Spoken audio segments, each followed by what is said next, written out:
Bom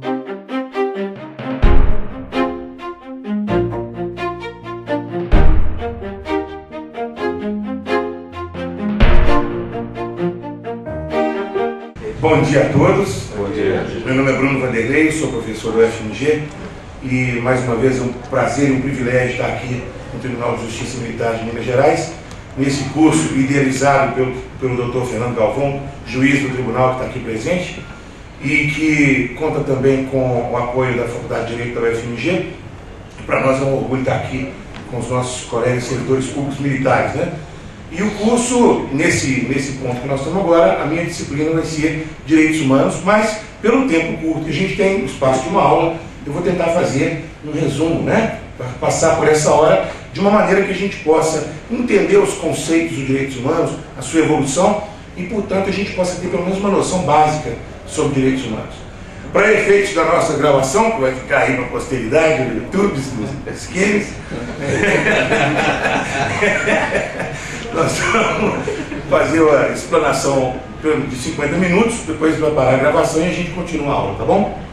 Bom, em primeiro lugar, direitos humanos é um conceito que todo mundo fala abertamente com conhecimento empírico, né? A sociedade, todo mundo tem a sua versão sobre direitos humanos. Principalmente quando a pessoa tem seus direitos lesados ou se sente lesada de alguma maneira, a primeira coisa que ela pensa é em declarar que ela está sofrendo violação de direitos humanos. Principalmente quando ela se sente ofendida ou agredida pelo Estado.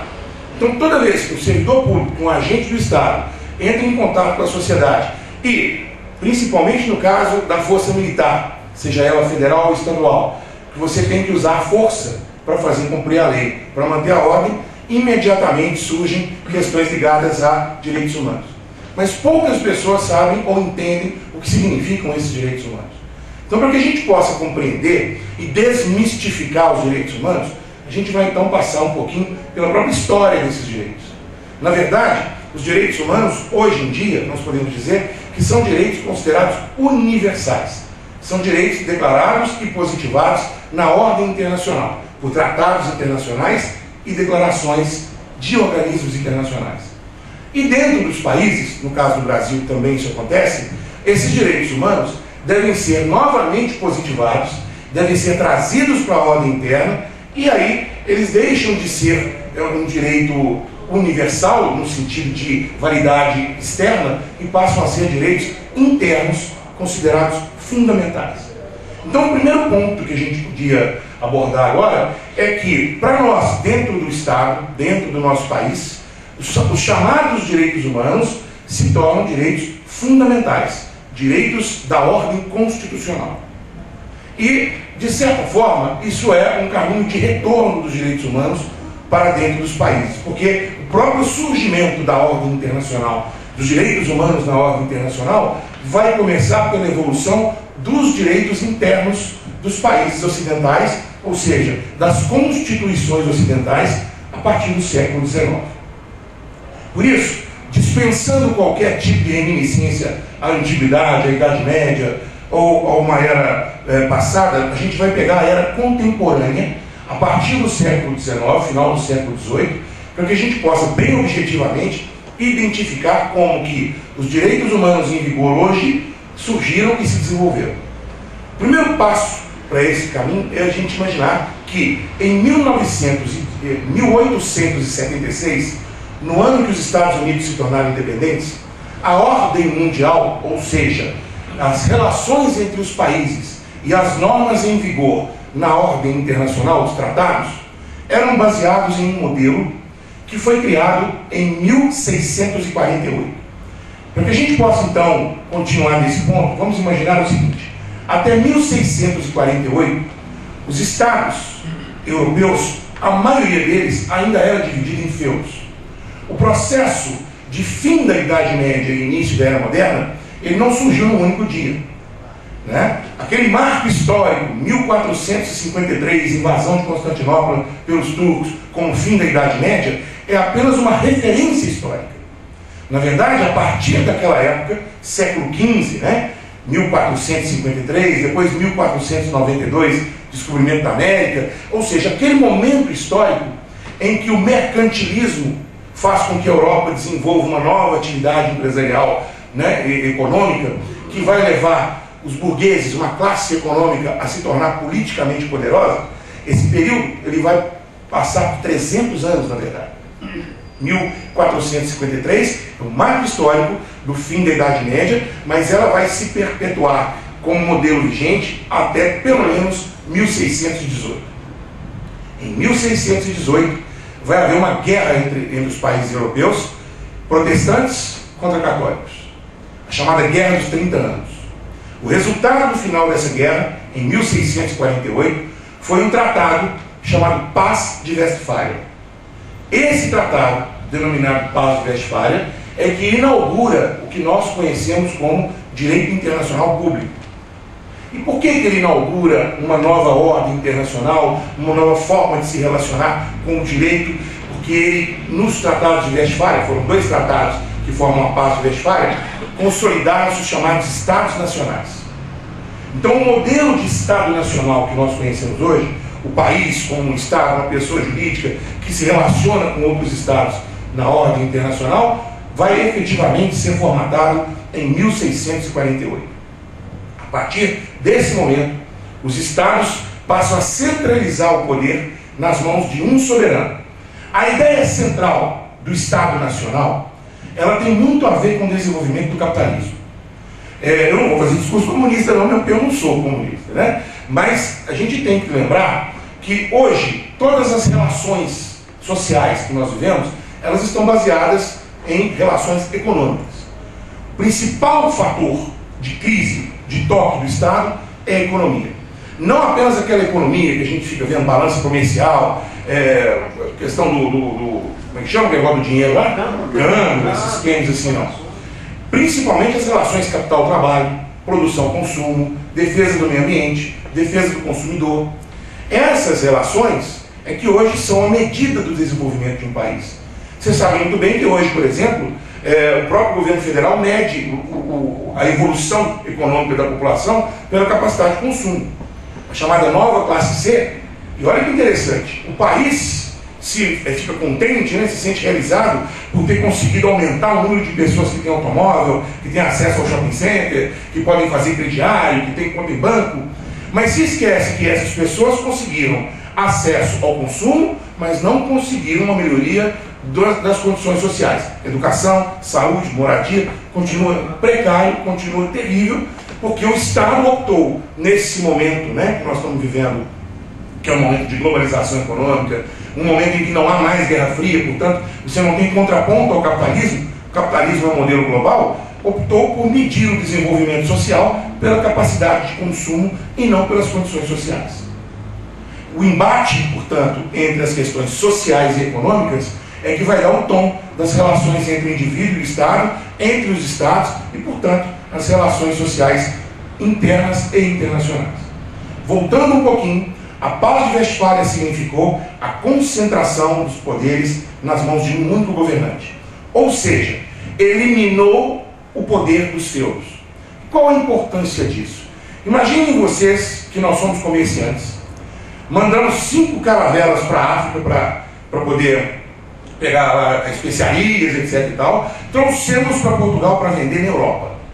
Ok? Então nós chegamos em Portugal com as nossas caravelas e vamos vender o produto dentro da Europa, na Alemanha, na França. Já imaginaram o nosso produto em lombo de burro passando por 200, 300 feudos até chegar ao destino final? Em cada feudo pagando um imposto diferente, passando inclusive por riscos diferentes, porque, né, as estradas não eram bem construídas, não eram bem sinalizadas, não eram protegidas. Então o custo para o capitalista da ausência do poder do Estado centralizado era muito alto. O que na verdade vai potencializar o fim da Idade Média é a necessidade de diminuir as barreiras internas ao comércio. Com um único rei eu tenho um único sistema tributário, eu tenho a garantia desse rei que, por meio do pagamento do tributo, uma parcela desse dinheiro retorna para a melhoria das estradas, criação de um aparato policial para a proteção da propriedade, da liberdade de ir e vir. Então, houve um certo casamento entre a empresa e o Estado, e necessariamente a unidade do Estado Nacional, inclusive para proteger a empresa interna, o produto interno. Algumas invenções desse Estado Nacional em favor da empresa são, por exemplo, as alfândegas, que fazem o controle da entrada da mercadoria estrangeira dentro do país, favorecendo, de certa forma, o produto interno, né? Ajudando, auxiliando, de certa maneira, a indústria nacional a ter um mercado interno competitivo, e também favorecendo, através de tratados internacionais, né, que ela faz com outros estados, o escoamento de produção para outros países. Nós estamos acostumados a ver na televisão, o Brasil fez um acordo comercial com a China, fez um acordo comercial com os Estados Unidos. Ora, o governo não produz, não planta e não fabrica nada. Mas quando ele faz um acordo comercial, ele está pensando em favorecer as empresas nacionais que, por sua vez, plantam, fabricam e exportam. E isso, através do sistema tributário, também ajuda a financiar o próprio Estado. Então, a importância da unificação do Estado Nacional tinha principalmente o objetivo de viabilizar a atividade econômica. Até esse momento, a preocupação da sociedade era em legislar, garantir uma estrutura legal de leis e um aparato administrativo no Estado para favorecer o crescimento econômico. Não havia nenhuma preocupação com o indivíduo ou com as questões sociais, como desemprego, fome, doenças, etc. Somente a partir da consolidação do Estado Nacional é que nós vamos experimentar uma série de revoluções que vão paulatinamente incluindo nessa relação do Estado com a sociedade algumas demandas de caráter humano, humanista, digamos assim. Primeiro, a Revolução Inglesa de 1688, 40 anos depois da Paz de Westfália, o que para o século XVII, se a gente for comparar com hoje, é como se fosse uma semana depois. Se a gente, né, perceber as distâncias tecnológicas, inclusive, de como a comunicação demorava, como as ideias demoravam para circular, e hoje é tudo automático na internet, nós podemos pensar, 40 anos é logo em seguida, houve uma revolução, o fim de uma revolução inglesa, que consolida a ideia de que o governo deve estar submetido à lei. Então a gente pode perceber que a burguesia, ela foi, de certa forma, bem inteligente. Primeiro ela coloca o rei no poder, dá a ele autoridade absoluta, para que ele possa fazer o trabalho de submeter os feudos, unificar as leis e criar um governo centralizado. Depois que os reis absolutistas fizeram isso, os burgueses vão, dão mais uma revolução, tiram esse poder do rei e passam então a controlar o próprio Estado, através da participação democrática. Bom, logo em seguida da Revolução Inglesa, temos a independência dos Estados Unidos. Esse é o verdadeiro marco para a evolução dos direitos, como a gente entende hoje, direitos escritos e positivados.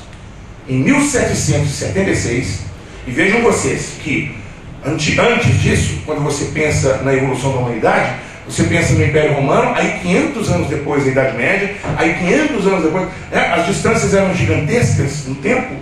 Agora parece que as coisas estão se potencializando.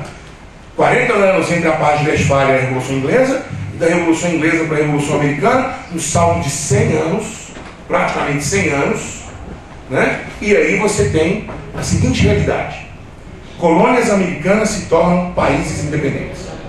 No primeiro momento, 1776, no dia 4 de julho, que eles comemoram, né, aquela beleza, aquela maravilha, os americanos fizeram a independência de 13 países. E esses 13 países, que ainda eram separados, vão se juntar numa confederação. O que significa isso? É um tipo de ajuste em que o país continua sendo independente, soberano, mas se representa internacionalmente diante de outros países como se fosse um só. É um passo que se dá para a formação de um único país. Eles levaram 11 anos para resolver o que fazer da sua independência.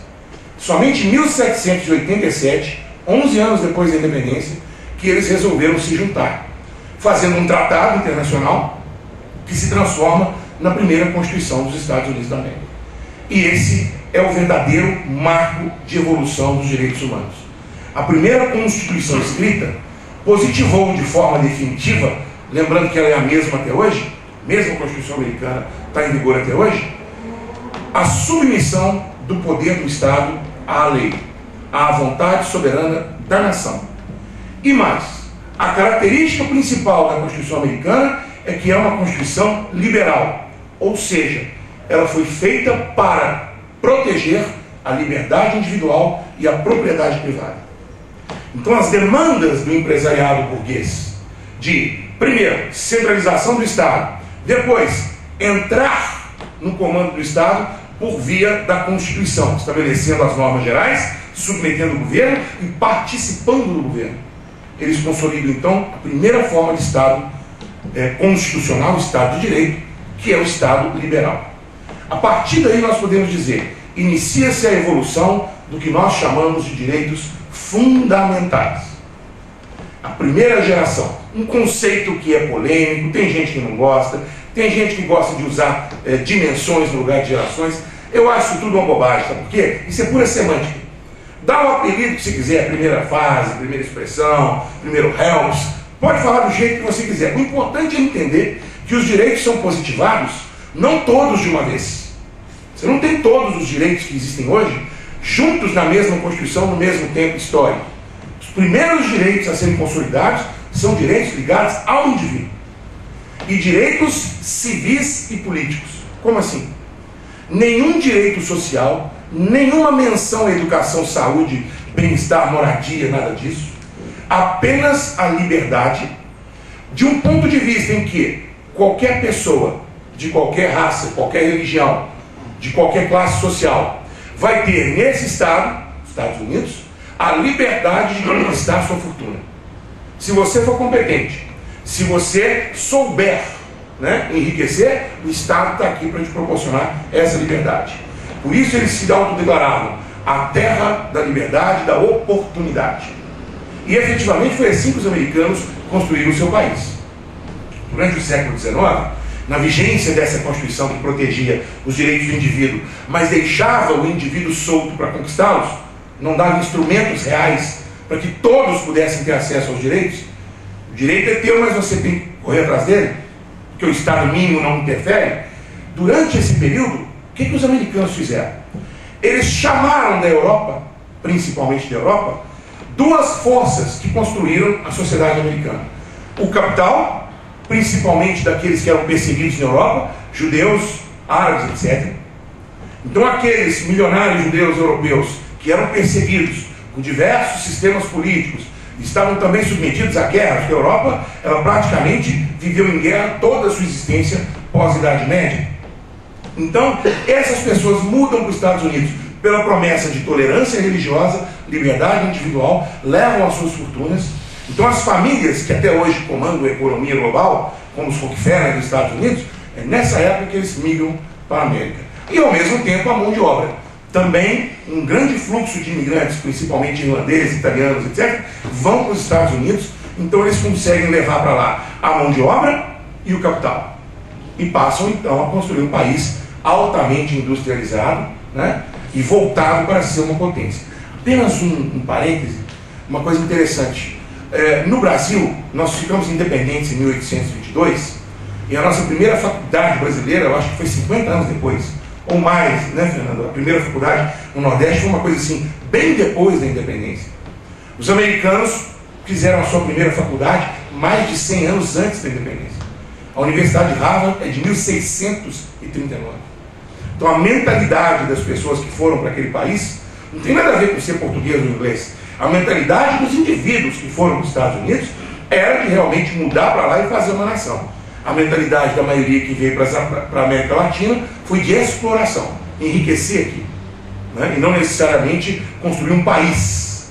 A gente sabe que os bandeirantes não tinham a menor intenção de voltar para Portugal, mas eles queriam apenas ficar ricos no Brasil, não pensavam, não dimensionavam a ideia de fazer um país independente. Os americanos já nascem lá 100 anos antes da independência com a ideia de tornar aquilo um país. E tornar aquilo um país potência.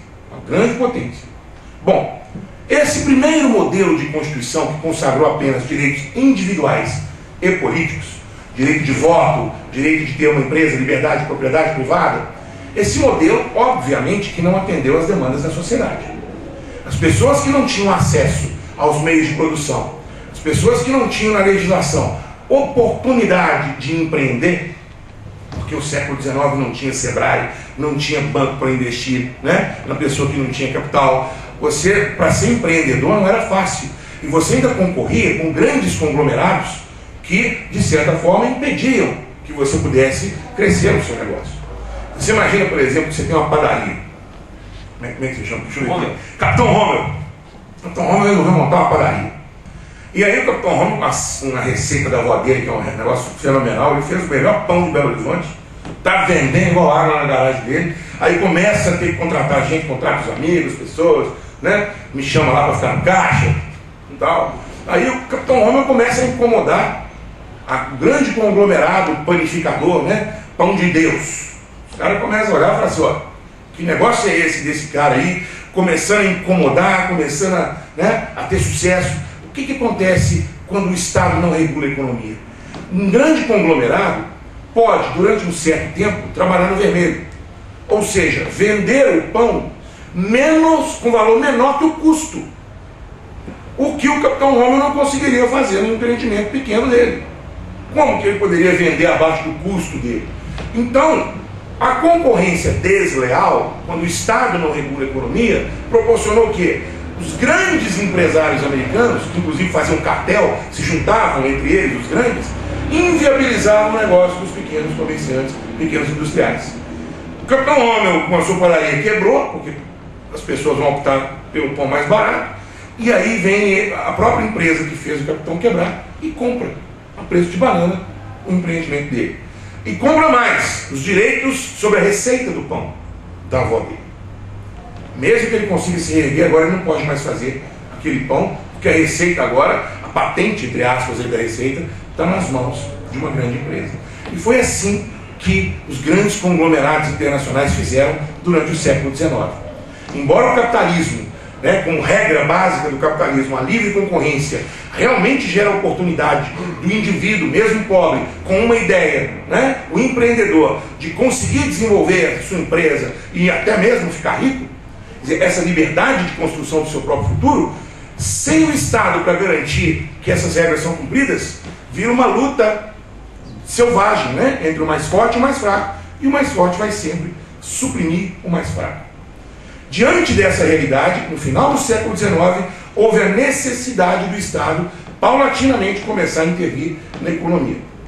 Mas era tarde demais para o Estado liberal. Porque o resultado imediato da política capitalista sem a presença do Estado foi a marginalização e pobreza em grande escala. O que gerou uma insatisfação social, uma insegurança social. Você tinha praticamente o Estado agora reprimindo a pobreza, ele tinha que tirar as pessoas da rua, quer dizer, o Estado desvia a sua função. Surge a ideologia socialista científica agora, quer dizer, compilando as ideias dos socialistas de todos os tempos, surge agora uma doutrina socialista que vai ser implementada junto aos trabalhadores por meio dos sindicatos, das associações, criando uma nova força social. O proletário, antes apenas explorado pelo capitalista, passa a se tornar uma força importante na sociedade. E o grande desafio agora do capital é como lidar com essa força dentro da sociedade. A ideia então é o seguinte: vamos começar a legislar aquilo que eles querem. Começa a surgir no final do século XIX pequenas leis trabalhistas, na intenção de diminuir a força dos sindicatos, que estavam pleiteando os direitos sociais. Porém, a Primeira Guerra Mundial, em 1914, ela vai retirar do foco o Estado e o empresariado. Ao invés agora do comércio ser livre, com a guerra, o que acontece com o empresário? Ele tem que pegar toda a sua produção e voltar para o Estado. Não há comércio durante a guerra, Os mares estão policiados por navios de guerra, que afundam navios mercantes. Você não tem também transporte terrestre, porque ele é atacado via aérea. Ou seja, durante uma guerra, o comércio é a primeira atividade econômica a sofrer. E como que o Estado lida com isso? O Estado passa a direcionar a produção para o esforço de guerra. Quem fazia panela vai fazer capacete. Quem fazia vestido vai fazer uniforme. Quem fazia sapato vai fazer coturno. E assim, como que esses empresários vão receber? Eles recebem um papel chamado bônus de guerra.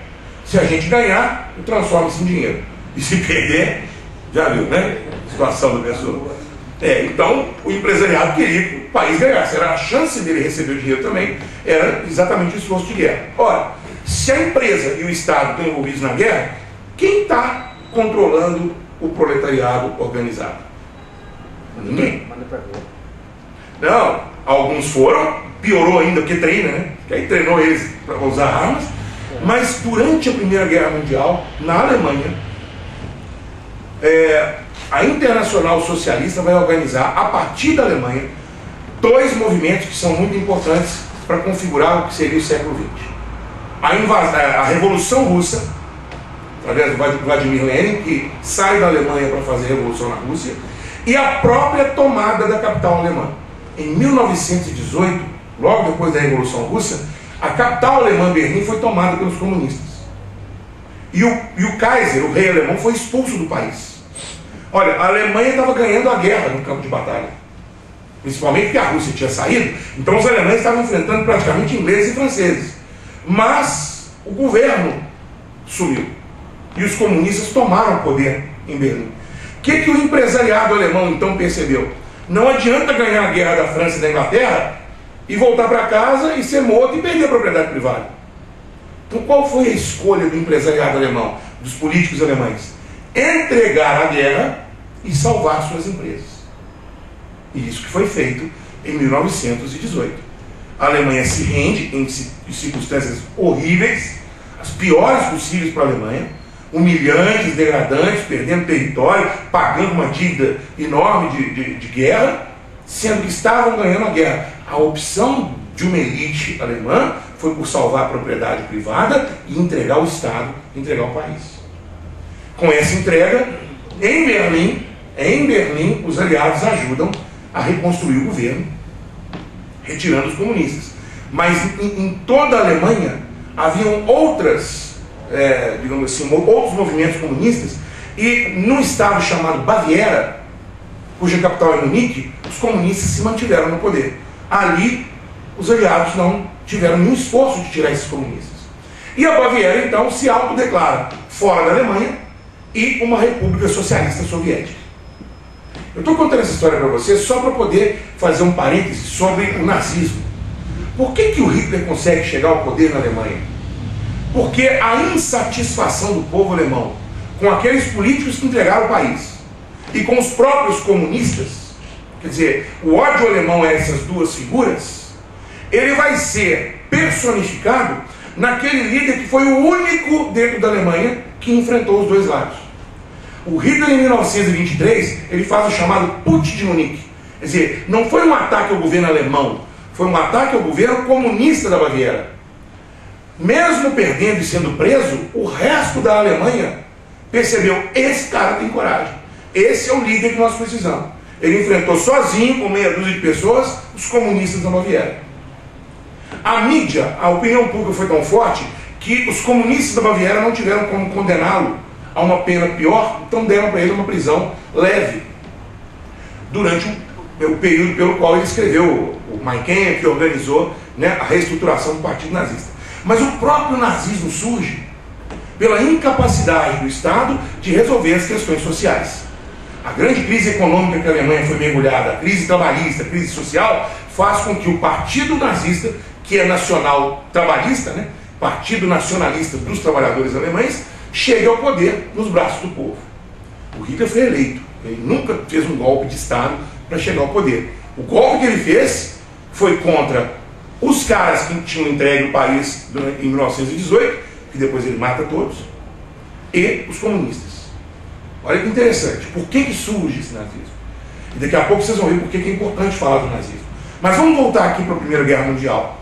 Quando a Primeira Guerra Mundial chega quase ao seu final, e essas revoluções comunistas acontecem, a tomada de Berlim e a Revolução Soviética, o Ocidente começa a se preocupar. E se essa Revolução Comunista tomar todos os países? A França, a Inglaterra, os Estados Unidos.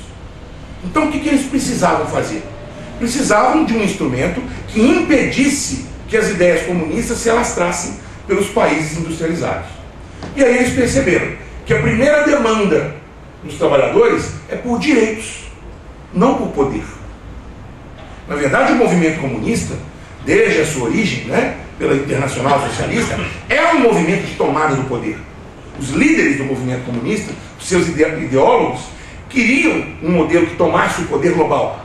Tá? Vejam bem, enquanto o nazismo é um socialismo nacionalista, o comunismo é um socialismo internacionalista, tá? Que quer tomar o poder globalmente.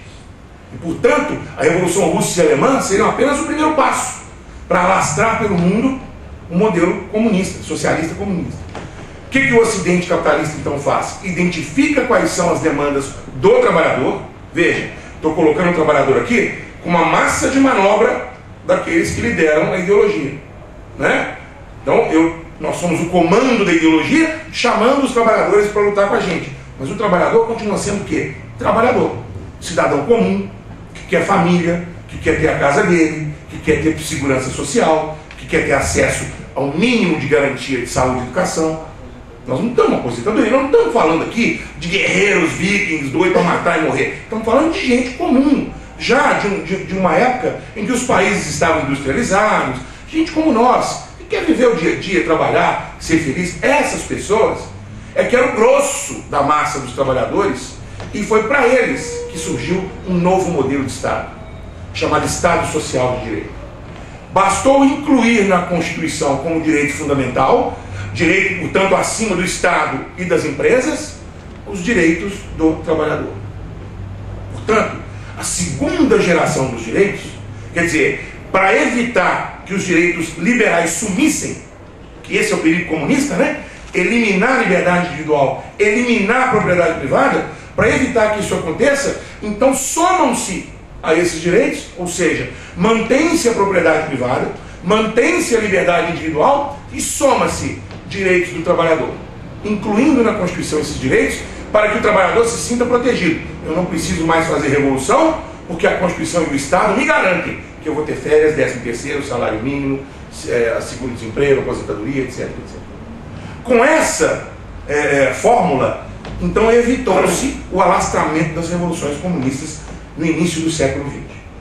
Primeiro teste dessa Constituição vacina contra comunismo, né? Verdadeira vacina, igual vacina, viu, Capitão Homem? Porque o negócio é o seguinte: em primeiro lugar, você tem que testar em hamster, como é que chama? Cobaia, né?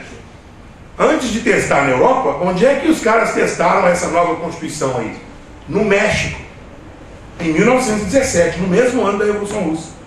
Aquela revolução do Zapata, que a gente vê em filme aí, do Pancho Villa, era uma revolução de o quê? Operários e pessoas da terra, camponeses, índios camponeses. Era uma revolução social no México. Aí os caras vêm com a mágica, Constituição Social Mexicana. Ó, deu certo. O povo voltou para a roça, o povo voltou a ser explorado, o povo voltou para a mesma vida de antes, mas felicíssimo com os direitos declarados na Constituição. Agora eu sou sujeito da Constituição, olha que legal. Voltou para o mesmo lugar.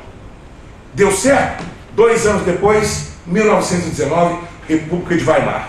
A Constituição Social, agora que foi testada, ela vai para o mundo, né, para o primeiro mundo, e é implementada na Alemanha.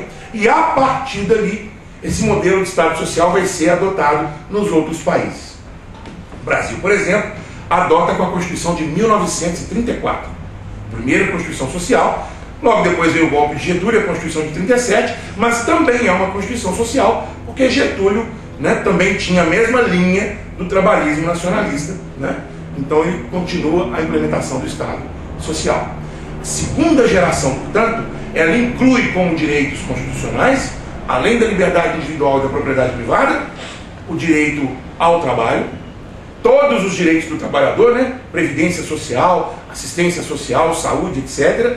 Ao longo do século XX, outros direitos vão ser implementados. Quer ver um negócio? Nós temos aqui 1917 e 19, essa primeira fase com direitos trabalhistas da Constituição, mas em 1929 vem uma crise econômica global, né? A crise da Bolsa de Valores de Nova York. E aí acontece um fenômeno, cara, que é muito, até arrepiei. Tudo por Deus que eu arrepiei. É um negócio muito bacana. Os Estados Unidos vão sofrer uma rasteira deles mesmos. Já tentou dar uma rasteira na sua própria perna, Major? É um treco difícil de fazer, né? Mas o tombo é inevitável. Os americanos, pelos problemas exatamente da ausência do Estado na regulação do mercado, a crise de 29 não teve outro motivo, não.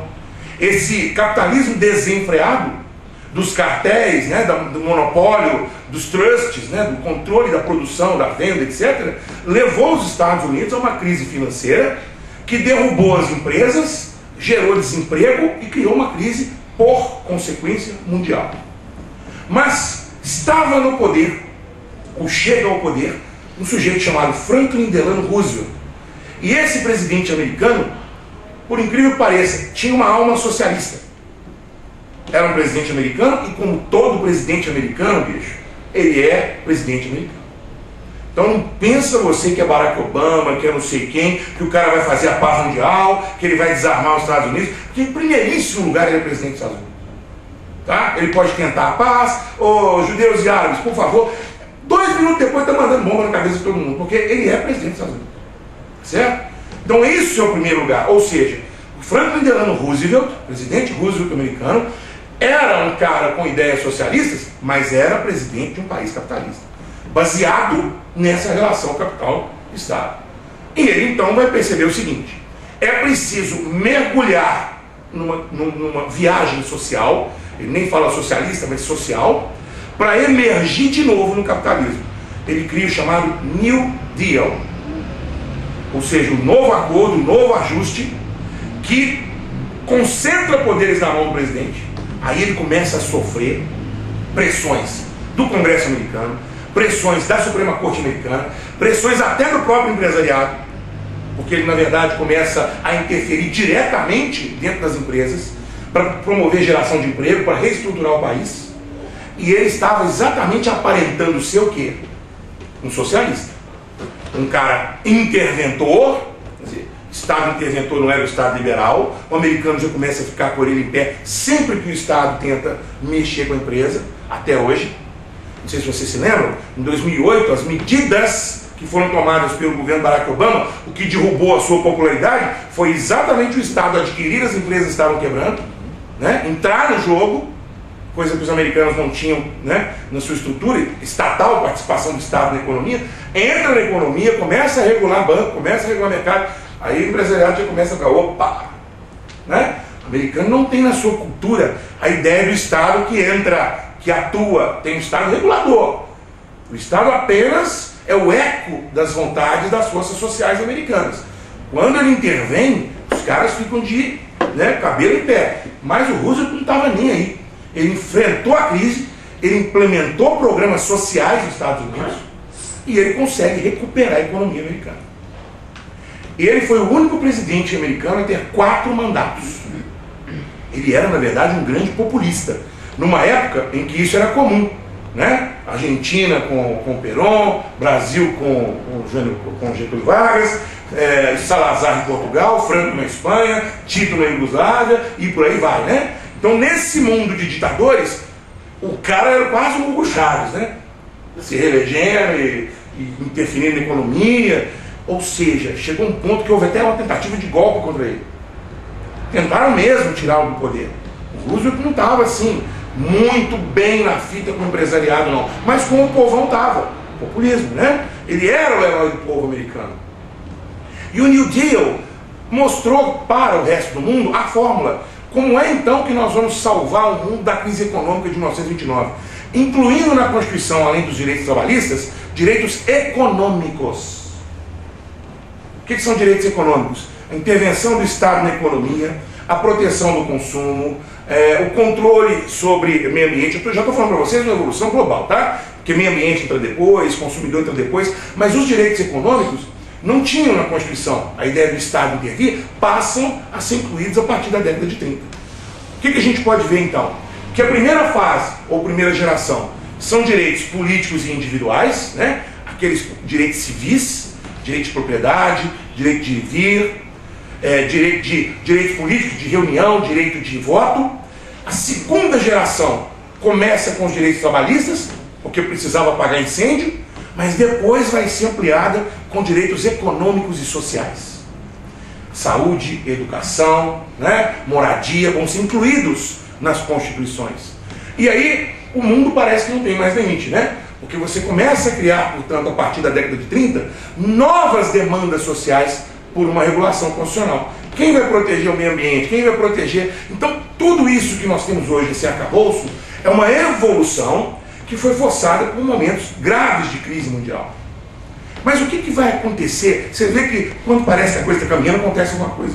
Vem uma bordoada, né? O que acontece em 1933? Logo nessa mesma época aí do New Deal, essa mesma época aí de Brasil adotando direitos sociais, o que vai acontecer nessa década turbulenta de 30? O nazismo chega ao poder na Alemanha. E o fascismo na Itália se une ao nazismo.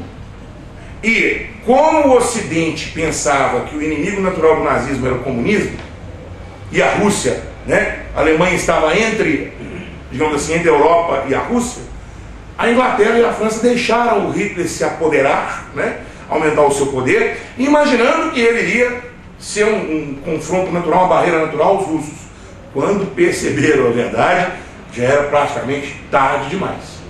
E a Alemanha leva o mundo a uma outra guerra mundial.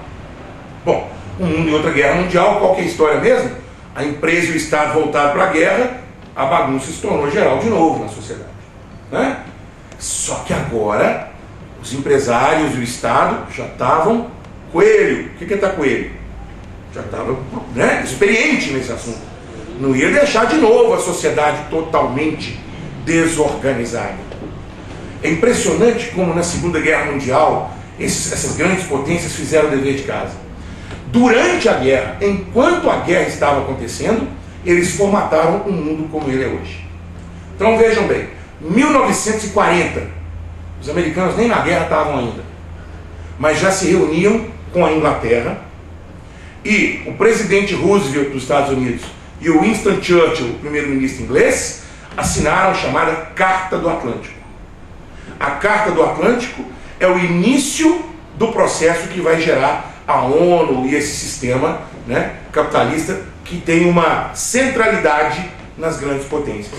É o acordo entre Estados Unidos e Inglaterra, pelo qual os Estados Unidos, embora não fossem entrar na guerra naquele momento militarmente, dariam todo o suporte logístico para a Inglaterra para vencer a Alemanha. Em troca, os americanos exigiram a descolonização, ou seja, a Inglaterra deixa de ser império. Ela vai se comprometer a auxiliar suas colônias a se libertar. Olha, dizem que o Winston Churchill gostava muito do esquema, sabe? Fumava charutão, devia ser um cara bacana, hein? Pensou? Cara, tal, bonachão, fumava charuto, disse que ele tomava todas, despachava trilhiril. E o Winston Churchill tomou todas nesse dia, cara, e fez um brinde ao presidente americano. O brinde, e esse brinde é verdadeiro, tá? Em registro histórico. Ele brindou ao Roosevelt, o homem que desmontou o Império Britânico. O fato do primeiro-ministro britânico dizer isso num brinde é para a gente ver o que significa uma guerra. O que significa um país como a Inglaterra, a superpotência mundial, depender de outro país para poder solucionar seus problemas.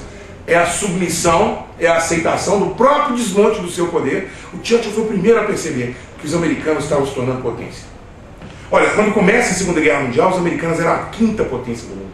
Estavam atrás de Japão, de Rússia, de Inglaterra e da França, se não me engano. Não, Alemanha.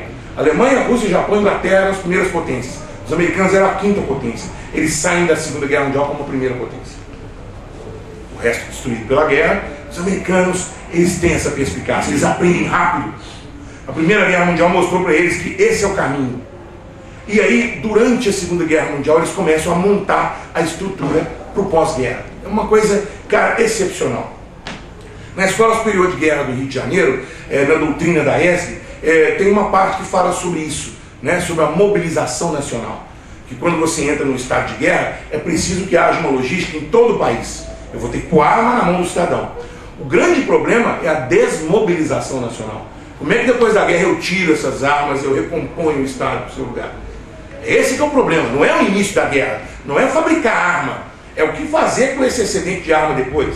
É o que eu faço com a estrutura que eu montei para a guerra quando existe a paz. Você sabe qual que é a escolha natural dessas potências? Prolongar as guerras para poder desaguar o excesso de armas e munições que eles fabricaram. Quando os americanos entraram na guerra em 1942, 41 eles declaram a guerra e entram em 42, a guerra se definiu. Em um ano, Até 1943 a Alemanha não tinha mais a menor chance, matematicamente. Por quê? Porque os aliados conseguiram cercar a Alemanha. Eles expulsaram a Alemanha do norte da África, eles invadiram a Itália, eles se preparavam para invadir a Normandia, a Alemanha estava lutando contra a Rússia, a Alemanha não tinha como comercializar. A Alemanha é igual aquele cerco da cidade antiga, né? Chegava o exército romano, cercava a cidade e ficava lá anos esperando o povo morrer de fome. É isso mesmo. A guerra não se ganha com munição, a guerra se ganha com fome. Quando o país não tem mais condição de fabricar arma, nem de alimentar seu povo. Aí ele se entrega. E foi isso que eles fizeram com a Alemanha. Agora deixa. Enquanto a Alemanha se definha, vamos detonar bomba em cima desse povo. Bombardeios diários, manhã, tarde, noite, né? Na Alemanha, no Japão, eles já sabiam em 1943 que a guerra ia terminar, então se prepararam para o pós-guerra. 1944, a guerra só acabaria um ano depois, hein? Em Bretton Woods, uma cidade americana, reuniram-se os economistas dos aliados, sob a batuta do inglês John Maynard Keynes, para fazer a nova ordem econômica do pós-guerra. Foram criados o FMI e o Banco Mundial. Antes da guerra terminar. Antes mesmo da guerra terminar, em 1945, foi criada a ONU. Em janeiro de 45. A guerra vai terminar na Alemanha em maio e no Japão em setembro. Como que os aliados se estruturaram antes da guerra terminar? Porque já sabiam que iam ganhar. Esse período de 2 anos, de 43 a 45, de uma crueldade extrema, ele é um período pensado nas planilhas, economicamente. Então eles pararam para reestruturar o pós-guerra e para desaguar todos aqueles armamentos e munições que eles haviam fabricado. Isso está declarado num documentário chamado Sob as Névoas da Guerra, que é do McNamara, um cara que foi secretário de Estado do Kennedy e que durante a Segunda Guerra Mundial era o chefe da logística dos bombardeios ao Japão. Então ele vai declarar isso, ele mostra como, inclusive na Guerra Fria, criavam-se guerras como Vietnã, Coreia, não sei o que, para testar novos armamentos, testar o agente laranja, testar o napalm, testar a bomba de fragmentação e depois vender no mercado. Essas guerras que a gente viu na televisão da CNN, né? O míssil indo na janela do caminhão lá em 1992, logo em seguida aquilo foi vendido em mercado para os países aí, né? Principalmente os países que estão envolvidos em conflito na África e em outros continentes. Nós estamos experimentando na Força Aérea essa concorrência internacional com venda de jato. E qual é a grande propaganda da Rafale ou da Boeing, desses fabricantes do jato, para vender para nós? Mostrar o jato como ele se desenvolveu em guerra, como ele foi em batalha real. Quer dizer, a grande propaganda, o grande marketing deles é guerra verdadeira. É mostrar como aquilo matou, é mostrar como aquilo derrubou o outro, é a eficiência militar daquele produto. Que nos leva a entender também que a Segunda Guerra Mundial criou um novo tipo de economia. Quando a Segunda Guerra termina, o Franklin Delano Roosevelt tinha morrido. E o general que comandou os aliados, chamado Eisenhower, ele vai ser eleito presidente dos Estados Unidos. E ele vai ter 2 mandatos, ele vai se reeleger. Então durante 8 anos ele foi presidente dos Estados Unidos. Quando ele sai, eu queria que depois vocês olhassem no YouTube, tem um discurso de despedida do presidente Eisenhower. Igual eu falei para vocês, presidente americano, né? Fala do orgulho, papapá, de ser americano. E aí ele denuncia: nós criamos um problema para as gerações futuras, que é o complexo industrial militar. As guerras sempre foram o inimigo da empresa, do negócio, porque ela impediu o comércio. Agora a guerra virou o negócio. Esse é o grande problema do final da Segunda Guerra Mundial. Toda aquela tecnologia que os nazistas, americanos, russos desenvolveram para a guerra, perceberam, era o grande mercado do futuro. Né? Não podemos esquecer que o avião a jato surge na Segunda Guerra Mundial. Certo? O computador é desenvolvido pela IBM na Segunda Guerra Mundial. Então tudo isso que vai movimentar a revolução tecnológica no final do século XX foi fruto da guerra. Quantos medicamentos não foram testados ou nos campos de concentração ou em soldados? Né? A exemplo da própria penicilina lá atrás. Ora, guerra um momento em que direitos fundamentais são suspensos. O Estado atua quase que totalitariamente, por isso a guerra é pior para o indivíduo do que para a empresa ou para o Estado. Porque o indivíduo ele é atingido pela guerra, estando ele ou não no campo de batalha. Porque os seus direitos são suspensos nos tempos de guerra. Daí nós podemos dizer, digamos assim, postulado dos direitos fundamentais. Os direitos fundamentais, assim como os direitos humanos, são direitos dos tempos de paz. São direitos que só são realmente garantidos em tempos de paz. Em tempos de guerra, é impossível garantir esses direitos. Bom, fazendo apenas essa parte da evolução histórica, eu agora vou voltar com vocês didaticamente para a gente ver aonde que a gente pode perceber evolução dos direitos humanos, ok? Primeiro ponto de partida, a Constituição Americana. Consolidação dos direitos individuais, propriedade privada e liberdade. Segundo ponto, 1917. O início da constitucionalização dos direitos sociais. Primeiro os direitos trabalhistas, depois os econômicos, sociais e culturais. Sociais no sentido de educação, saúde, etc. E aí vem a contribuição da guerra para os direitos dos indivíduos. Porque se a empresa e o Estado já estavam experientes e puderam se organizar para proteger o capitalismo, também a população, a sociedade em geral, também já estava mais experiente e organizada e exigiu também no pós-guerra mais direitos. Quando os aliados, para justificar, né, a criação da ONU, a sua hegemonia, fizeram o Tribunal de Nuremberg, olha que trem legal para vocês também olhar em casa, com a família, né? Reúne os pimpolhos, entra aí no Google, no YouTube e taca o Tribunal de Nuremberg. Ah, beleza, tem filme também de cinema. O Tribunal de Nuremberg é barato, cara. É uma das coisas, assim, do ponto de vista do direito, uma das coisas mais horrorosas que já fizeram. Um tribunal que não existia antes da pessoa ser julgada, que não aplica lei, que não aplica nada. O juiz que está julgando cometeu mais crime de guerra que o cara que está sendo julgado. Entendeu? Então aquelas coisas assim. Mas o Tribunal de Nuremberg foi um teatrinho, ó, de primeira. E ele teve um serviço que ele não esperava. O Tribunal de Nuremberg ajudou a criar os direitos humanos. E eu vou dizer para vocês como. Para condenar os líderes nazistas, o Ocidente, julgando os caras do Tribunal de Nuremberg, né, os generais lá, tudo sendo julgados, e durante o julgamento, o Hermann Göring, que era o general alemão, o grandão lá da aeronáutica, estava nadando de braçada. O cara era bom de conversa, estava quase que absolvendo a galera toda. Os americanos ficam doidos. Pô, toda vez que eu acuso, o cara se defende e muda a história. Aí qual foi a grande cartada dos americanos?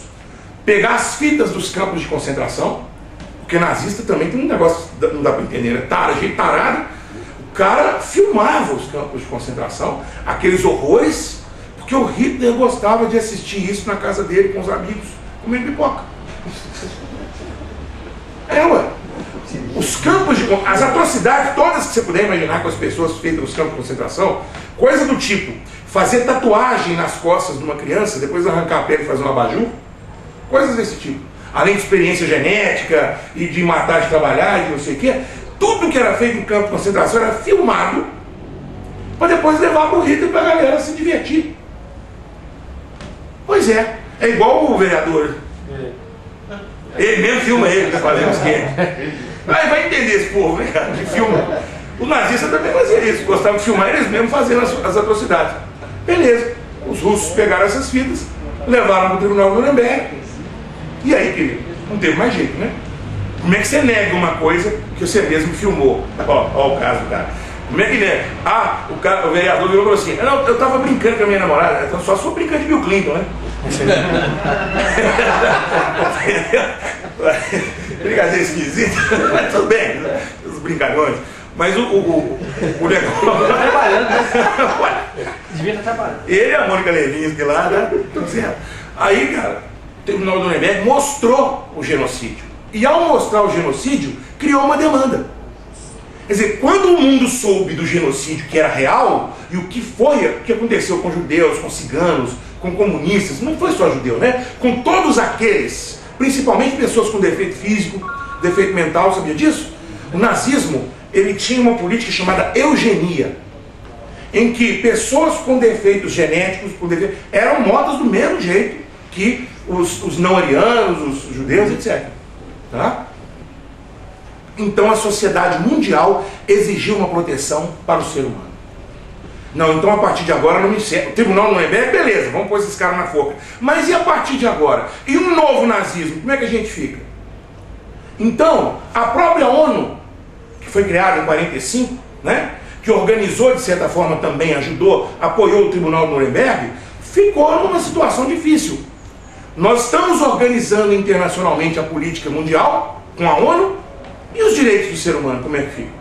Então, chamando para si a responsabilidade, a Organização das Nações Unidas criou em 1946 uma comissão de direitos humanos. E nessa comissão, Brasil, Rússia, os países aliados mandaram representantes. Uma coisa engraçada, né? A Rússia matando gente adoidada dentro de suas fronteiras, mas participando da discussão de direitos humanos. Isso hoje, isso acontece demais na ONU, tá? Há países que violam direitos dentro das suas fronteiras, mas participam de comissões na ONU, porque ao participar das comissões, eles ficam fora da crítica, fora do holofote. Entendeu?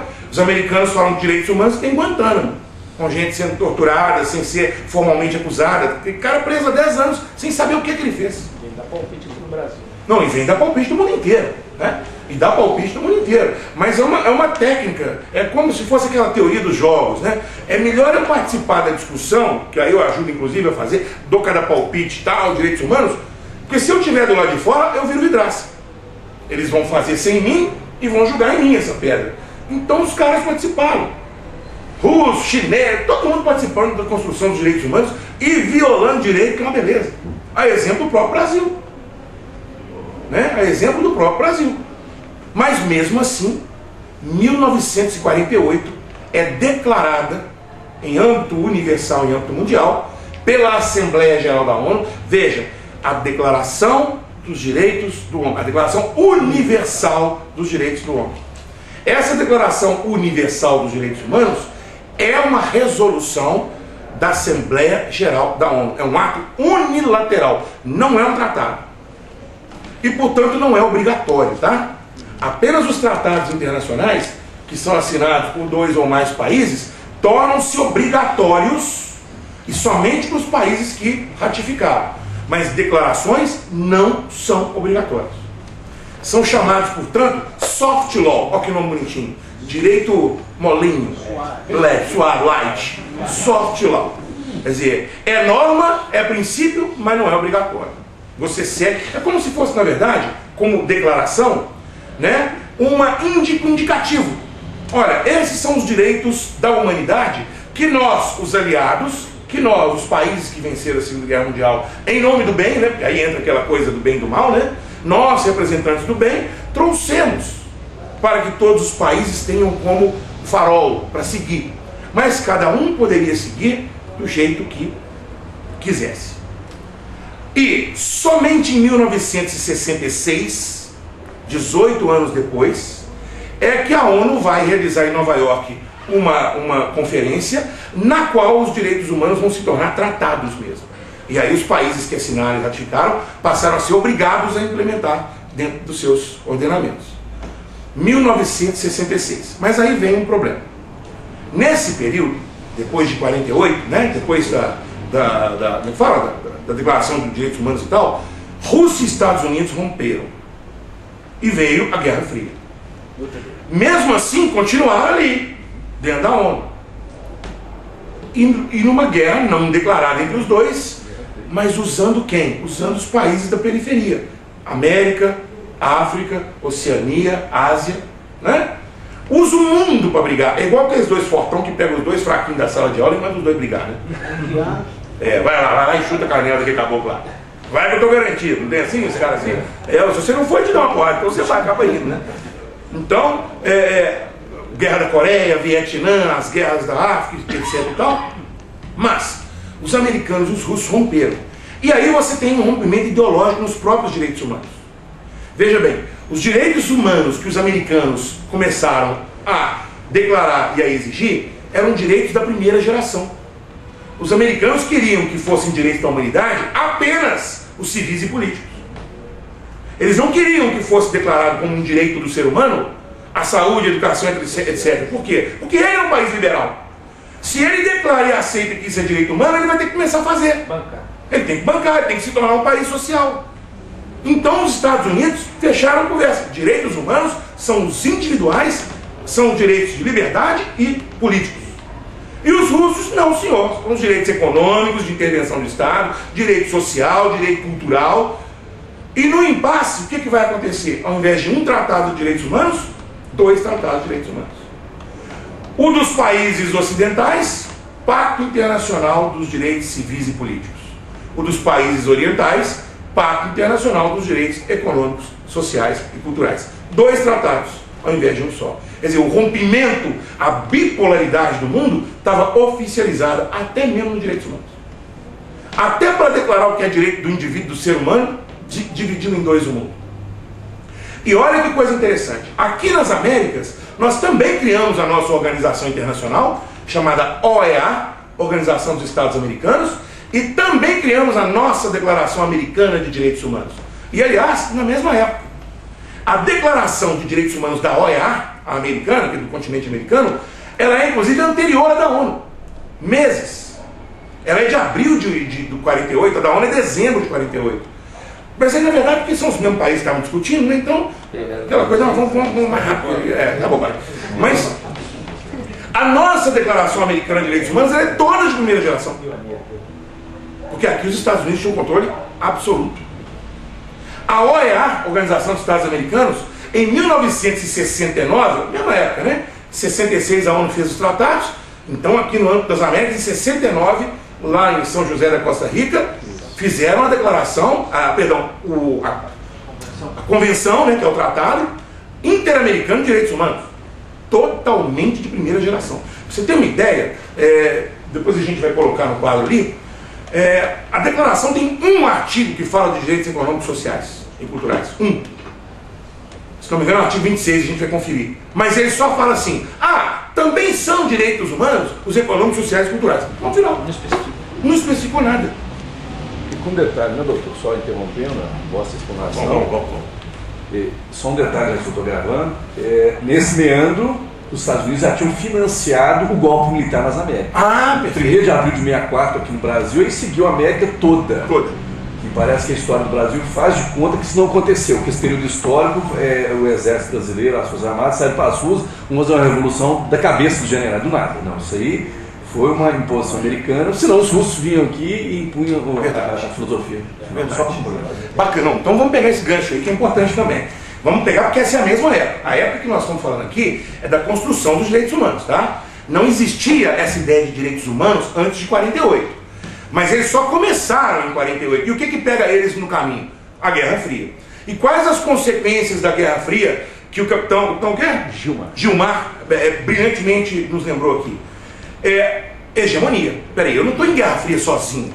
É o meu grupo, é aquele negócio, tá comigo ou não tá. O americano tinha inclusive uma política chamada Big Stick, ou cacetão. Big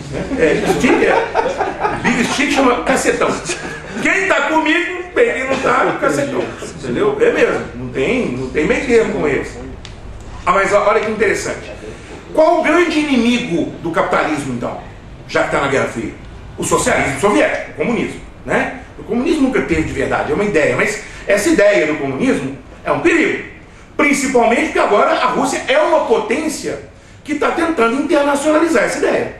Né? Ela invade os países do leste europeu, impõe esse regime. A própria União Soviética é uma federação forçada, ela incorporou países periféricos da Rússia e obrigou esses países a serem comunistas. Vocês sabem que depois do fim da Guerra Fria, eles começaram a se tornar independentes, quer dizer, não se sustentou essa união. Não adianta, cara. Você pode por 200 anos, 300 anos, se você forçou os povos a se unir, na hora que o poder que os obriga a ser unidos enfraquece, eles se separam. A mesma coisa o contrário. Não adianta dividir o mesmo povo, porque uma hora eles vão se unificar de novo. Isso transcende ideologia, isso passa por geração em geração, não tem conversa. O que acontece hoje na Palestina? Os judeus ficaram 2000 anos fora da sua terra, mas na hora que criaram uma terra tinha que ser lá. Não importa se isso vai gerar uma guerra, é aqui, porque esse tipo de ligação nacional, da nacionalidade, ninguém consegue tirar, a não ser que extermine. E esse é o grande problema, né? É quando o cara então resolve exterminar mesmo o outro, né? Como o Hitler quis fazer.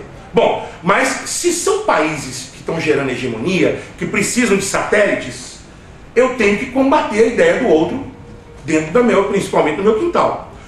Para combater o comunismo, o que os americanos fizeram? Financiaram as ditaduras de direita. Em toda a América Latina e África e Ásia também. E até na Oceania, nas ilhas da Oceania também. Você tem Ferdinand Marcos nas Filipinas, você teve o Papadoc no Haiti, que mais aqui na América, todos eles, né? Que vem o regime militar argentino, o paraguaio, o chileno, o brasileiro, né? Da América Central, toda, né? E perderam Cuba. Aí, bicho, 1950, né? Então você imagina o seguinte, 59 para 60, aquela viradinha ali, bicho, se isso aconteceu, eu não posso permitir que aconteça em lugar nenhum mais. E aí vem então essa política de ditadores no continente americano, todos assinando tratados de direitos humanos hoje. Lindo demais, né? Viu o que eu te falei? Quando você participa, quando você declara, quando você aparenta uma coisa, você sai do foco. Nossa lei de abuso de autoridade é de 48, 98, 65. Em pleno regime militar, é uma lei de abuso de autoridade. Pois é, então, não, todas essas normas que nós temos, inclusive direito administrativo, naquela época, né, decreto número 1 de 60, como é que era? 220 de 67, de 61. Quer dizer, o regime militar foi um dos que mais regulou direitos e controle do Estado, e foi o que menos teve. Tanto controle sobre o Estado, né, principalmente na questão das licitações, né, quando você vê aí Transamazônica, Ponte Rio-Niterói, não sei o que mais tal, o dinheiro que foi embora por esses contratos, né, do regime militar é impressionante. Agora, me impressiona mais é que nenhum general ficou rico. Eles conseguiram fazer o país ser corrupto, né, mas não quero dinheiro. Buscava poder. É poder. Mas se sustentar no poder a partir da corrupção, né? Enriquecer o empresário para manter no poder. E olha, estou falando que todo mundo é ruim, nem bom não, porque todo lado tem gente boa e gente ruim. O próprio José de Alencar, que é meu herói, que foi vice-presidente da República, teve aquela luta contra o câncer, um cara digníssimo e tal, declarava abertamente, sem medo nenhum, que apoia o regime militar. Né? Eu acho que também quando o cara tem uma retidão, não muda de ideia, também não fica pulando de galho em galho, ele tem mais credibilidade. Ele falou, não, naquele momento histórico eu apoiei. Porque são duas conjunturas diferentes aqui, né? Só para a gente fazer esse gancho aqui. Há um problema no Brasil que era um problema pessoal, chamado João Goulart. Esse cara, ele era o Hugo Chávez brasileiro mesmo, ele era o chato. Não, ele era, porque o problema do João Goulart não é em 64, é lá com Getúlio ainda. Ele era ministro do trabalho de Getúlio e já dava problema. O Getúlio teve que demiti-lo e mantê-lo trabalhando sem salário, porque senão tinha tido um golpe contra Getúlio. O João Goulart era proprietário de extensas fazendas, né, latifúndios, e ao mesmo tempo era um comunista, né, dele mesmo, das ideias dele lá, criou a Liga Operária Camponesa, reforma agrária, plataforma de... Então ninguém entendia, falava assim, esse cara, como é que eu vou entender esse cara? Esse cara não é confiável. O Brasil não confiava nele, mas ele era populista. O povão gostava do Jânio, entendeu? O Brizola, que era cunhado dele, né? É igualzinho. Você vê a postura do Leonel Brizola a vida inteira, populista, né? Mas quando o Jânio condecorou Che Guevara com a Ordem Cruzeiro do Sul, aquilo dos Estados Unidos foi uma espadada nas costas. O Jânio quase é inimputável, né? No direito penal, aí já não tinha jeito nem de julgar, né? Mas que foi uma espadada nas costas do... João Goulart, antes do Jânio, João Goulart, quando ele é eleito vice do Juscelino Kubitschek, quase que Juscelino não toma posse. Por causa do Jango. Foi preciso o general Lott chegar e falar assim, não, eu garanto. Vai tomar posse sim que eu garanto. Olha, o Juscelino quase não toma posse. Depois ele foi eleito vice do Jânio Quadros. E o Jânio Quadros, maluco, além de fazer essas coisas aí, né, da medalha para o Che Guevara em plena Guerra Fria, o que ele está dizendo para os Estados Unidos? É um louco de todo gênero, né?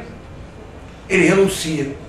E aí teve a crise, não queriam deixar o Jango voltar para o país, ele estava na China com o Mao Tse Tung, não queriam deixar ele voltar para o país, voltou sob a condição do parlamentarismo, aí ele não satisfeito, fez o plebiscito de 63, volta a ser presidencialista, aí foi a gota d'água, né? Só que o golpe foi civil-militar, ele teve Magalhães Pinto, Adhemar de Barros, São Paulo, Pedro Aleixo estava no golpe. Peraí, o Pedro Aleixo foi o vice-presidente da República. Segundo historiadores contemporâneos, quem seria, após dado o golpe, o presidente dessa equipe, dessa elite, seria JK. JK voltaria, seria o nome natural do presidente. O que acontece ali é que houve um golpe no golpe. Quer dizer, os militares da época, o comando militar da época, chamada linha dura, deu um golpe dentro do golpe. O Castelo Branco, por exemplo, ele é quase que unanimemente absolvido do que acontece no regime militar. Não só por ter morrido antes do recrudescimento do regime, mas porque ele não teria essa postura de ditadura e tal. Que, aliás, o Brasil é tão maluco, cara, que ele consegue fazer uma ditadura sem ditador. Né? É a única ditadura do mundo que não tem ditador. Faz eleição, troca o comandante. Mas enfim, né? Coisas nossas também, né? Que nós somos diferentes também. Nós temos a nossa contribuição para dar para o mundo, né? Mas os regimes militares, regimes ditatoriais foram colocados para combater o comunismo. Agora, gente, nossa senhora, eu fico doido. Agora é o seguinte. Ai, eu enlouqueço. Agora tem um trem bacana, cara, que vocês vão adorar. Guerra Fria, tudo isso foi da Guerra Fria, tá? Não tenha dúvida. Tudo isso que nós estamos falando aqui é em função da Guerra Fria. Ninguém queria declarar mais direito à humanidade, já tinham feito isso. Sabe o que eu fico imaginando? Aqueles americanos falam assim, não acredito que esse cara está fazendo Guerra Fria comigo, agora eu vou ser obrigado a fazer mais direitos humanos só para combater o diabo. Porque eles já tinham declarado a ideia, se você prestar atenção, a ideia é o seguinte: matei meu inimigo que era o nazismo, fiquei bem na fita com o mundo, que agora eu sou o herói, dei um pouquinho de direitos humanos aqui, lembrou lá do México, né? Basta dar um pouquinho de direito que a galera fica quieta, e agora eu vou sambar no capitalismo aí, globalizar geral. Aí vem a Rússia e fala, não, agora nós vamos falar, não acredito. Né? Aí ele vai combater, quer dizer, olha, há um break. Os americanos, o capital mundial, o capitalismo global, ele tem que parar a globalização para cuidar de Guerra Fria.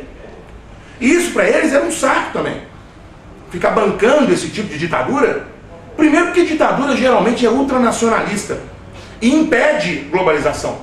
Porque principalmente as ditaduras da América Latina eram controladoras, eram estados interventores. Aqui, por exemplo, tudo que se fazia era monopólio do governo com estatais gigantescas. O americano não queria isso. Ele precisava disso, mas não queria isso. Mas aí vem em 1970, 73, crise do petróleo. Cara, os americanos falaram assim, opa, era tudo que eu queria. Porque uma crise econômica mundial, eu hoje estou preparado para ela. Eu criei o FMI, o Banco Mundial. Eu tenho um sistema global de financiamento que sustenta isso. Eu vou tirar dos países do terceiro mundo mesmo. É nos contratos, é na dívida externa. Eu vou equilibrar as finanças do Ocidente. É no sistema Bretton Woods que eles criaram em 1944. A União Soviética não tinha sistema financeiro. O que o americano percebe? Enquanto durar a crise, a União Soviética só vai tirar dinheiro do bolso para manter Cuba, para manter Hungria, para manter não sei quem. Cortina de... Claro, do lado de lá da cortina de ferro, a pobreza começou. É quase igual uma guerra de verdade. Eu estou empobrecendo o inimigo. E ainda por cima, cara, o americano é muito danado. Eles faziam assim, julgavam na imprensa, descobrimos que agora tem os caras com poder mental aí que vão derrubar míssil com a mente.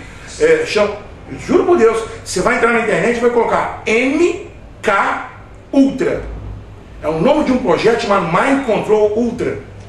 Esse projeto ele não existiu de verdade não. Ele foi um projeto fictício que a CIA julgou para que a Rússia acreditasse que os americanos tinham pessoas com poderes mentais para derrubar míssil e tal, e começaram, cara, a uma busca frenética em todo mundo por gente que tinha. Então o sujeito que era mais maluco, que mexia um copinho mágico de festinha de criança, os russos sequestravam e levavam para o laboratório. Gastaram milhões e milhões de dólares, cara. Mexe essa colher aí. Eu não consigo. Puriguera. Sabe aquele negócio? Você contra inteligência. É, contra inteligência, contra informação. Cara, é muito legal, bicho. Jogar Guerra nas Estrelas. Nós já temos raio laser circulando na Terra. Lá vai o russo. Dizem até que o negócio da Lua isso também. Falou só pro russo, gente, e o russo gastando dinheiro em fazer pesquisa, e não tinha mais de onde tirar, e fazer crediário Casa do Bahia, e fazendo de rabo. Os russos já estavam, não sabiam mais para quem pedia, cara, os parentes não estavam atendendo telefone, sabe aquela coisa? Ah, terrível, cara, os amigos não convidavam mais para sair, quando a gente estava pior. E aí, cara, em 1978, a CIA descobriu a Rússia com a Alemanha. Agora é uma questão de tempo. E aí o que eles planejam em 78? Peraí, se a Rússia não tem condição de bancar a Revolução na América, o que eu estou fazendo bancando esses ditadores? Está na hora de desmontar isso aqui. Uma visita do Ronald Reagan para o João Batista Figueiredo em 78, a anistia vem em 79, 1980 a abertura, e o regime acabou em 85. Uma única visita do presidente americano aqui ao presidente Figueiredo. E você vê, os argentinos estavam reticentes, veio a Guerra das Malvinas, aí começa a cair também no Chile, começa a cair no Serrone, começa a cair... Olha, os regimes foram desmontados porque não precisavam mais deles. E Gorbachev fez o que precisava, que é o pronunciamento oficial, Glasnost e Perestroika. Exato, ó, quebrei mesmo. Política, nada mais fez que assumir a dívida. Chegar para ele e falar, ó, quebrei, vamos ser amigos. Entendeu? Virar pro inimigo e falou, quebrei, vamos ser amigos. Lógico, que eu estava esperando isso mesmo. Veja, cara, é de uma maquiavelice, é de uma inteligência, cara, absurda, né? Pensando globalmente, ninguém que mexe com macro, metacapitalismo, pensa amanhã, o contratinho de depois da manhã, a licitação do ano que vem. Ele pensa assim, daqui a 100 anos, o que o meu grupo vai estar dominando? E o marco feminista do fim dessa era foi a quebra do muro de Berlim, cada um pegou um pedacinho do muro. Marcos, né, cara? Não é engraçado? Você precisa esteticamente. Eu preciso de símbolos estéticos, né? Como Nuremberg foi aquela coisa. Por que o tribunal foi em Nuremberg? Porque Nuremberg era onde o nazismo fazia, o Hitler fazia seus discursos, suas leis nazistas. Então esses símbolos, a gente vive disso, né? O Jung é ele não chega a ser psicanalista não, né? Ele é um dos pais da psicologia também, aluno do Freud, seguidor dele, mas ele fala sobre psicologia coletiva. Tem um livro muito legal que são os arquétipos e o inconsciente coletivo. Ele mostra como que a sociedade precisa de símbolos. Quer ver um negócio? O que é o casal Nardoni para a sociedade? É o símbolo da punidade, porque nós estamos vivendo a impunidade. Então você pega os caras, mesmo que não haja prova suficiente para condenar, mas você condena eles, porque eu preciso do bode expiatório, aquele que expia os pecados do mundo, preciso do Cristo. De tempos em tempos eu tenho que jogar alguém para os leões. Se eu cacei o Zé Dirceu, o resto não precisa caçar. Porque eu já personifiquei o mal numa pessoa e eliminei essa pessoa. O goleiro Bruno é a mesma coisa. Eu posso até errar, não sou bambambam de nada, mas eu acho que não há motivos para manter ele na cadeia, sendo que outros caras que cometeram homicídio, como aquele cara lá do estado de São Paulo, está solto. E não há arma do crime, não há corpo. A testemunha que criou a história era menor de idade e o cara está preso há 2 anos. Mas os antecedentes dele? Jogou no Atlético? Pode ser. Você é do Corinthians e tal. Tudo você fala. Você vai pro YouTube, foi capitão Gilmar, depois você filma ele ali. Vocês estão vendo que o foco é aqui, tá? O comandante geral vai gostar de ver isso aí. Comandante geral, o chefe de Estado Maior. Precisa divulgar isso? Vou levar um pessoalmente. 10 minutos? 15 minutinhos. Então, nesses 15 minutinhos, vamos arrematar essa história aqui. Mas olha como é que está tudo interligado, tá? Essa ideia de direitos humanos, a gente fica achando o quê? Que direitos humanos são conquistas gigantescas. São também. Se você for olhar na evolução, principalmente os direitos sociais, quantas pessoas morreram para ter um direito trabalhista hoje numa Constituição? Mesmo, trabalhador lutando dentro de fábrica. Eu não estou falando de gente em guerra. Estou falando de trabalhador no dia a dia lutando na fábrica. Você sabe que o próprio dia do trabalho, dia 1º de maio, comemora um massacre de trabalhadores.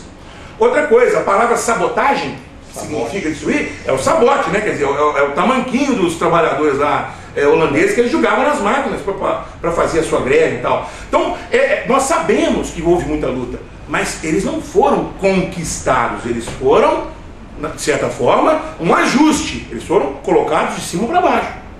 Tá certo? Eles nos deram esses direitos para nos acalmar, mas a implementação dele não veio imediatamente, não.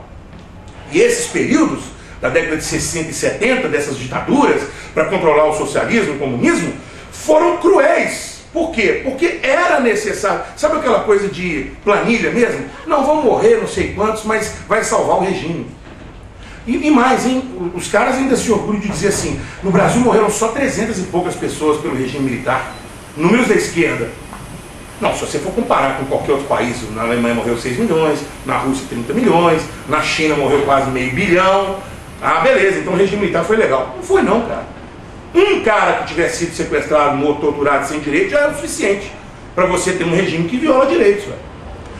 Para nós, o que nós temos que perceber é que o fim do regime militar também não foi uma luta nossa. Né? O regime da década de 70, ele se entregou. Ele se inclusive com anistia para ele também, anistia para vocês e para mim. Estou saindo, não veio atrás de mim não. Né? Porque houve guerra civil para retomar o poder pelo povo? Não. A nossa Constituição, então, ela na verdade é revolucionária do ponto de vista jurídico, porque ela rompeu com a ordem de 67 outorgada pelos militares, mas ela não foi revolucionária do ponto de vista social. Não houve uma rebelião da sociedade, graças a Deus, né? Porque melhor ser pacífico mesmo. Eu era menino, estava lá no meio da multidão dos diretas já, achando que estava, e aquela sensação é muito boa, essa questão dos arquétipos, né, que a gente fala, você tá ali na rua e achar que você realmente fez parte daquilo. Cara, eu fui cara pintado também, essas trem, tudo eu fiz também. Cola. Tudo, cara, e achando que eu tinha tirado, entendeu? Essa sensação, não fui eu estava na rua. Hoje você olha para trás e fala, gente do céu, não muda nada. Massa de manobra. Eles fazem na mídia, direciona, a gente engole, a gente vai, é igual um peixinho, a gente morde a isca e vai feliz, né? Achando que a corrente que está levando e o trem está na boca lá puxando você, né? Para algum lugar misterioso. Mas, de certa forma, nós temos que aprender a lidar com a história. A arma criada pelo opressor pode ser usada para libertar também, certo? Então, se os direitos humanos foram declarados, foram colocados como uma forma de apacentar o povo, tá certo? Não para realmente dar direitos, mas uma forma para apacentar a população, dizendo, olha como somos bonzinhos, declarando direitos, ótimo, então vamos pegá-los e vamos colocá-los em prática. Não importa mais qual o motivo da criação desses direitos, importa como que eu posso implementá-los, efetivá-los e colocá-los à disposição de todos. Porque a partir da década de 90, quer dizer, quando eles na verdade percebem que a União Soviética quebrou e começam a fazer o desmonte, olha a sequência de atos. 1989, o ano em que Glasnost, Perestroika, né, o cara chega e declara, quebrei, vou acabar com o regime. O que vai acontecer? Consenso de Washington. Ah, é? Acabou a Guerra Fria? Agora aqui em Washington, pessoal, nós vamos decidir como que a América Latina vai se desenvolver daqui para frente. Consenso de Washington? Quem teve esse consenso? Quem consentiu? Eles consentiram. E nós seguimos uma cartilha, não faz mal. Porque houve um momento em que seguir a cartilha foi importante para o Brasil. Um país quebrado, com inflação de 100% ao mês. Beleza. O Estado interventor, que é social e tal, precisa também ser diminuído. O que vai acontecer na década de 90? Neoliberalismo. E o próprio Brasil, privatizações em 98, Fernando Henrique fez seu papel. A adoção da arbitragem. Você sabe o que significa arbitragem?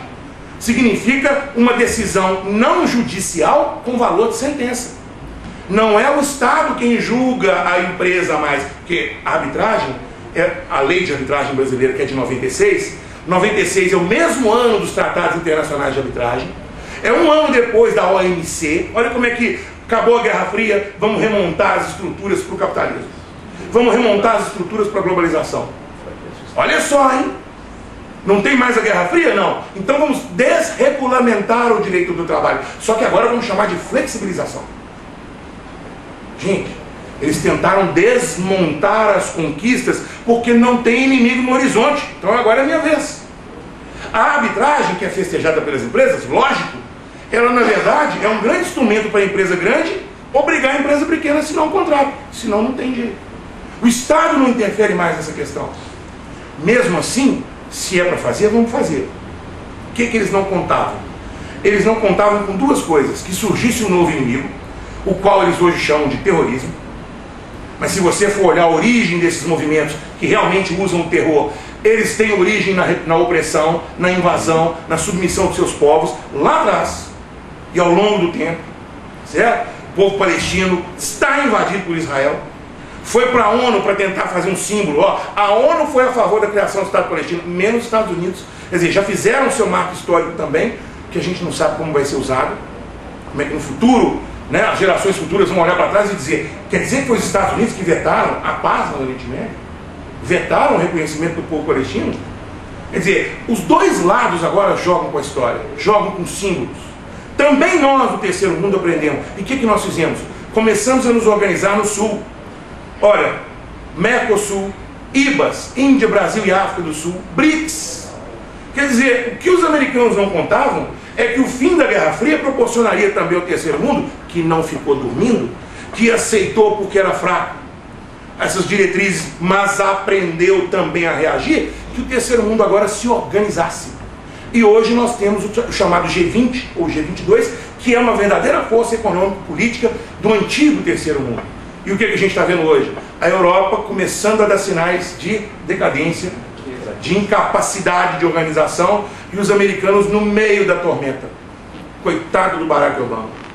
Está no governo no pior momento da história americana. Ele não sabe se ele salva a Europa, se ele se protege do Sul, se ele vira amigo do Sul, se ele vai e faz outra guerra para poder sair bem também, né? Porque os americanos têm disso, né? Toda vez que o presidente está mal, ele arruma um problema com a guerra qualquer que ele volta a ficar bem, né?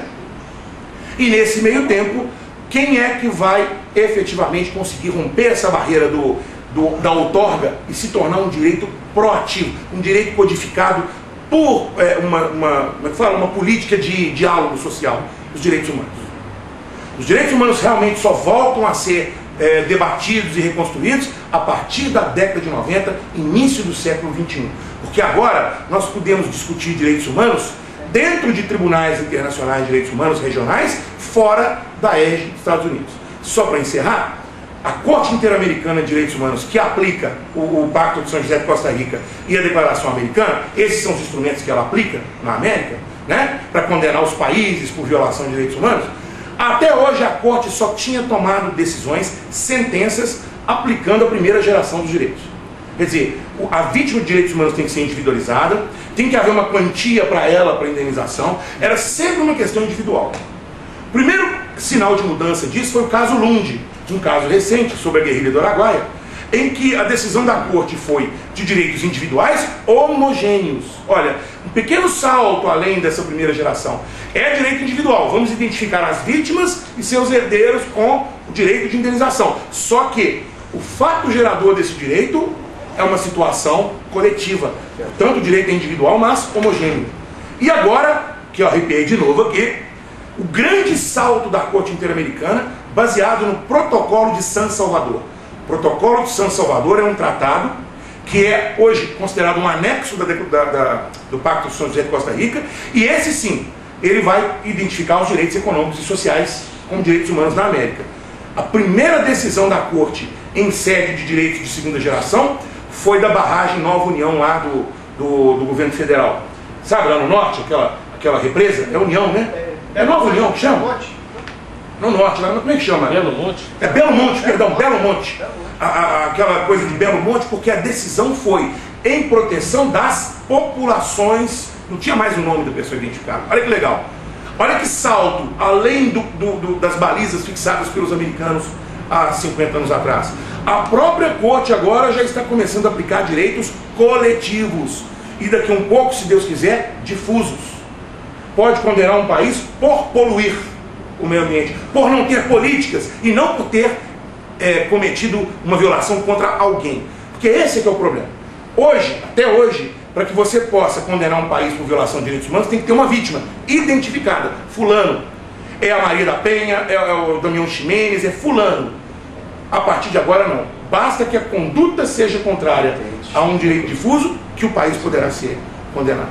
Beleza? Voltamos daqui a pouco, já com o segundo turno, mas para o pessoal do YouTube, beijinho, até segundo.